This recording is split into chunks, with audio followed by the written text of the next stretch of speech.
রাজ্যে আসছেন আরো 5 স্পেশাল রোল অবজারভার। এসআইআর এর কাজ খতিয়ে দেখতে রাজ্যে আসছেন এই 5 এসআরও। সুব্রত গুপ্তর পর আরো 5 জন স্পেশাল অবজারভার আসছেন রাজ্যে। কথা বলবো সোমরাজের সঙ্গে। সোমরাজ, এদের এই আরো 5 জন যারা আসছেন তাদের কাজের ক্ষেত্র কোন কোন জেলায় হবে? দেখো, জাতীয় নির্বাচন কমিশনের তরফে যে নির্দেশিকা জারি করা হয়েছে সেখানে একটা বিষয় স্পষ্ট বলা হয়েছে, এই যে 5 স্পেশাল রোল অবজারভার আসছেন তারা মূলত রাজ্যের বিভিন্ন ডিভিশনের অধীনে কাজ করবেন। অর্থাৎ 5 স্পেশাল রোল অবজারভারকে 5টি ডিভিশনের দায়িত্ব দেওয়া হয়েছে। Presidency division, Malda division, Jalpaiguri division, Bardhaman division এবং মেদিনীপুর ডিভিশন। এই ডিভিশনে থেকে তারা বিভিন্ন জেলার এসআইআর কাজকর্মের উপর নজরদারি রাখবেন। তুমি জানো, ইতিমধ্যে এনামোডেশন ফর্ম আপলোড এবং ডিজিটাইজেশন প্রক্রিয়া 11 তারিখ শেষ হয়ে যাচ্ছে। 15 তারিখ ড্রাফট রোল প্রকাশ করা হবে জাতীয় নির্বাচন কমিশনের তরফে। মূলত এই যে আরো 5 জন স্পেশাল রোল অবজারভারকে আনা হয়েছে, যারা কেন্দ্রীয় সরকারের বিভিন্ন দপ্তরে জয়েন্ট সেক্রেটারি পর্যায়ে কর্মরত রয়েছেন, তারা মূলত যখন ক্লেম ও অবজেকশন অর্থাৎ অভিযোগ এবং তার নিষ্পত্তির প্রক্রিয়া শুরু হবে, বিভিন্ন জায়গায় জায়গায় হিয়ারিং হবে, সেই কাজের ওপর নজরদারি রাখবেন এই স্পেশাল রোল অবজারভাররা। তোমাকে জানিয়ে রাখি, এই যে 5 জন আরো স্পেশাল রোল অবজারভার নিয়োগ করা হলো জাতীয় নির্বাচন কমিশনের তরফে, তারা কিন্তু এই 5টি ডিভিশনেই থাকবেন, থেকে গোটা কাজের ওপর নজরদারি রাখবেন। এবং সেই জন্য এই 5 জন সিনিয়র আইএস অফিসার দিল্লি যে দপ্তরগুলিতে কর্মরত রয়েছেন, সেই দপ্তরগুলিতে জানানো হয়েছে চিঠি দিয়ে যে আপাতত এ রাজ্যে থেকেই তারা কাজ পরিচালনা করবেন। একটা সাম্প্রতিক সময় নজিরবিহীন, এখনো পর্যন্ত এ রাজ্যে মোট 21 জনকে নিয়োগ করলো জাতীয় নির্বাচন কমিশন গোটা এসআইআর পর্বের কাজকর্মের নজরদারির জন্য, যার মধ্যে এ রাজ্যের অফিসার রয়েছেন 13 জন, আর ভিন রাজ্য তথা দিল্লির অফিসার রয়েছেন 8 জন। এর আগে বিহারে এসআইআর এ এরকম ভাবে জাতীয় নির্বাচন কমিশনের তরফে এত অফিসার নিয়োগ করা হয়নি বলেই মনে করছে প্রশাসনিক মহল। তুমি জানো, আরো 11টি রাজ্যে এসআইআর চলছে, সেই রাজ্যগুলিতেও এত সংখ্যক অবজারভার নিয়োগ করা হয়নি। এ রাজ্যেই এখনো পর্যন্ত প্রায় 21 জন অবজারভার নিয়োগ করা হলো, যেখানে আজকে আরো 5 জন অবজারভারকে দায়িত্ব দেওয়া হলো। এবং যেটা সবচেয়ে গুরুত্বপূর্ণ, ডিভিশন ভিত্তিক সংশ্লিষ্ট অফিসারদের দায়িত্ব বন্টন করে দেওয়া হলো, যে তারা এই ডিভিশনে থাকবেন। ডিভিশনে থেকে জেলা শাসক, ইলেকটোরাল রেজিস্ট্রেশন অফিসার, বিএলও এবং জেলা স্তরের যারা আধিকারিকরা রয়েছেন, যারা এই গোটা এসআইআর কাজকর্মগুলি করছেন, তাদের কাজের উপর নজরদারি রাখবেন এবং প্রয়োজন মনে করলে তারা জাতীয় নির্বাচন কমিশনকে তাদের রিপোর্ট সরাসরি পাঠাবেন। অর্থাৎ রাজ্যের মুখ্য নির্বাচনী আধিকারিকের দপ্তরে তারা রিপোর্ট পাঠাবেন না, তারা রিপোর্ট পাঠাবেন সরাসরি জাতীয় নির্বাচন কমিশনের কাছে।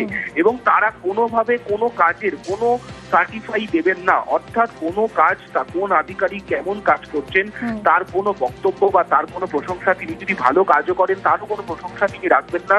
তিনি যদি মনে করেন কোনো আধিকারিক ভালো কাজ করছেন, সেই রিপোর্টও জাতীয় নির্বাচন কমিশনকে সরাসরি পাঠিয়ে দেবেন। এই 5 স্পেশাল রোল অবজারভারকে মূলত এই কারণেই এরা জানা হচ্ছে, এবং যারা 5টি ডিভিশনের থেকে 5টি ডিভিশনের অধীনে যে যে জেলাগুলি রয়েছেন, সেই জেলাগুলির কাজের উপর নজরদারি করবেন এবং সরাসরি তার রিপোর্ট জাতীয় নির্বাচন কমিশনকে পাঠাবেন। এখনো পর্যন্ত এসআইআর কাজের জন্য এ রাজ্যে মোট 21 জন অফিসারকে নিয়োগ করা হলো, যার মধ্যে 13 জন এ রাজ্যের, তার মধ্যে রয়েছেন 1 জন এ রাজ্যেরই অবসরপ্রাপ্ত অফিসার এবং বাকি 8 জন ভিন রাজ্য তথা দিল্লির অফিসার। ধন্যবাদ সোমরাজ। প্রায় 6 মাস পর ঘরে ফিরেছেন অন্তঃসত্ত্বা সোনালী খাতুন। এখনো বাংলাদেশে তার স্বামী দানিশ শেখ, প্রতিবেশী সুইটি বিবি এবং তার 2 ছেলেও বাংলাদেশে। এই 4 জন কবে বাড়ি ফিরবেন, বীরভূমে উৎকণ্ঠায় পরিজনেরা।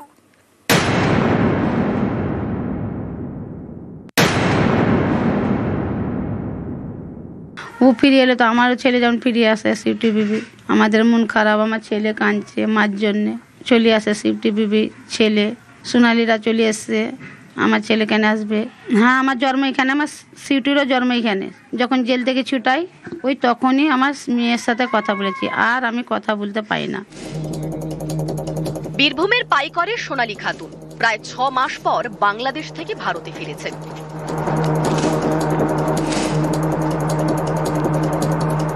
শুক্রবার সন্ধে মালদা হয়ে ভারতে ঢোকেন অন্তঃসত্ত্বা সোনালী ও তার 8 বছরের ছেলে। তার স্বামী দানিশ শেখ এখনো বাংলাদেশে। এ নিয়ে উদ্বেগে সোনালীর বাবা। তার বক্তব্য, মেয়ে প্রায় 9 মাসের অন্তঃসত্ত্বা, এই সময় স্বামী কাছে না থাকলে দেখবে কে? জানার লাগে ওর পাশে তো লোক স্বামীর দরকার। স্বামী না হলে তো আমার তো ক্ষমতাও নেই দেখভাল করার। তো স্বামীটাকে কেন ছাড়লো না? স্বামীকেও ছাড়ুক, আমার এইটাও অনুরোধ। আর কিছু বলার অসুবিধা হচ্ছে খুব। বহুত অসুবিধা। তার দুটো বাচ্চা নিয়ে দোকান কে সামাল দেবে এগুলাকে? আমার তো ক্ষমতা নেই। সোনালীর প্রতিবেশী সুইটি বিবি, তার 3 ছেলে। এক ছেলে রয়েছে বীরভূমের বাড়িতে, আর 2 ছেলেকে নিয়ে প্রায় 6 মাস ধরে বাংলাদেশে সুইটি। তার মায়ের প্রশ্ন, সোনালী তো বাড়ি ফিরেছেন, তার মেয়ে এবং নাতিরা কবে ফিরবে? ও ফিরে এলে তো আমারও ছেলে যেমন ফিরে আসে সুইটি বিবি। আমাদের মন খারাপ, আমার ছেলে কাঁদছে মার জন্যে। চলে আসে সুইটি বিবি, ছেলে সোনালীরা চলে এসছে। আমার ছেলে কেন আসবে? হ্যাঁ, আমার জন্ম এখানে, আমার সুইটিরও জন্ম এখানে। যখন জেল থেকে ছুটাই ওই তখনই আমার মেয়ের সাথে কথা বলেছি, আর আমি কথা বলতে পারি না। বিনা অপরাধে একজন ভারতীয় নাগরিককে কিন্তু তার দেশ থেকে বিতাড়ন করা হলো। সেই সঙ্গে তার যে বাচ্চা, সে কিন্তু শিক্ষা থেকে কিন্তু তার কিছুদিন হলেও সে বিরত হলো, এবং একটা ট্রমার ভেতর দিয়ে ওরা কিন্তু চলছে আজকে। মুরারইয়ের 2 নম্বর ব্লকের পাইকর এখানকার বাসিন্দা সোনালী খাতুন, তার স্বামী দানিশ শেখ, প্রতিবেশী সুইটি বিবি, সকলেই দিল্লির রোহিণীতে পরিযায়ী শ্রমিকের কাজ করতেন। সেখানে বাংলা বলায় বাংলাদেশি সন্দেহে দিল্লি পুলিশ তাদের আটক করে। অভিযোগ, 26শে জুন সোনালী তার ছেলে ও স্বামী সহ 6 জনকে জোর করে পাঠিয়ে দেওয়া হয় বাংলাদেশে। 1 ডিসেম্বর বাংলাদেশের আদালত জামিন দেয় সোনালীদের। সেদিনই জেল থেকে মুক্তি পান। শেষমেশ শুক্রবার সন্ধে নাবালক ছেলেকে নিয়ে দেশে ফেরেন সোনালী। সোনালীর স্বামী দানিশ, প্রতিবেশী সুইটি এবং তার নাবালক 2 ছেলে এখনো বাংলাদেশে। বীরভূম থেকে অক্ষয় ধীবর, নিউজ 18 বাংলা।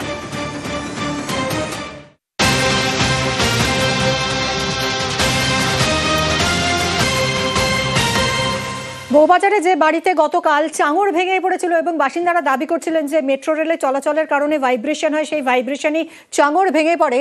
সেই ভাঙা চাঙড় মেরামতি হলো, নতুন বিম লাগালো মেট্রো কর্তৃপক্ষ। কথা বলবো, সঙ্গে রয়েছে সুদীপ্ত। সুদীপ্ত, আজই চাঙড় মেরামতি হলো, কি বলছে মেট্রো কর্তৃপক্ষ আর কি বা বলছেন বাড়ির বাসিন্দারা? দেখো, যে চাঙড় ভেঙে পড়েছিল মদন গাঙ্গুলি স্ট্রিট এবং সেই মদন দত্ত লেনের যে বাড়ি, সেই বাড়ির যে চাঙড় গতকাল ঠিক বেলা 1টা নাগাদ ভেঙে পড়ে, সেই চাঙড় কিন্তু গতকাল রাত্রেবেলাতেই মেরামতের কাজ হয়েছিল। আজকে যেটা ছিল, আজকে হচ্ছে কলকাতা মেট্রো রেল কর্পোরেশন লিমিটেডের পক্ষ থেকে তার কর্তৃপক্ষ এবং ইঞ্জিনিয়ার টিম তারা আসবেন এবং আসার পর তারা পর্যবেক্ষণ করবেন। ঠিক বেলা 12টা নাগাদ তারা এলেন এবং তারা পর্যবেক্ষণ করলেন এবং যে যে জায়গাগুলিতে ফাটল রয়েছে গোটা বাড়ি জুড়ে, সেই সমস্ত ফাটলগুলি দেখলেন। তবে নেমে আসার পর তারা যেমনটা সংবাদ মাধ্যমের মুখোমুখি হয়ে যেমনটা বললেন যে এই বাড়িটি অনেক পুরনো বাড়ি, এখানে রক্ষণাবেক্ষণ নেই, সেই কারণে এই চাঙড় ভেঙে পড়েছে। এই যে মেট্রো রেল চলছে, মেট্রো রেল চলার কারণে কোনো কম্পন এখানে হয় না, কাজেই এই যে চাঙড় ভেঙে পড়া তার সঙ্গে মেট্রো রেলের চলার কোনো রকম কোনো সম্পর্ক নেই। তবে তা মানতে নারাজ বাসিন্দারা, তারা বলছেন যে মেট্রো রেলের কারণেই এই চাঙড় ভেঙে পড়েছে। এবং উল্লেখযোগ্য হচ্ছে, মেট্রো রেল কর্তৃপক্ষ একটি মিটিং করেছিল, সেখানে বলা হয়েছিল যে যখন থেকে মেট্রো রেল চলতে 3 বছর। ধন্যবাদ সুদীপ্ত, ধন্যবাদ।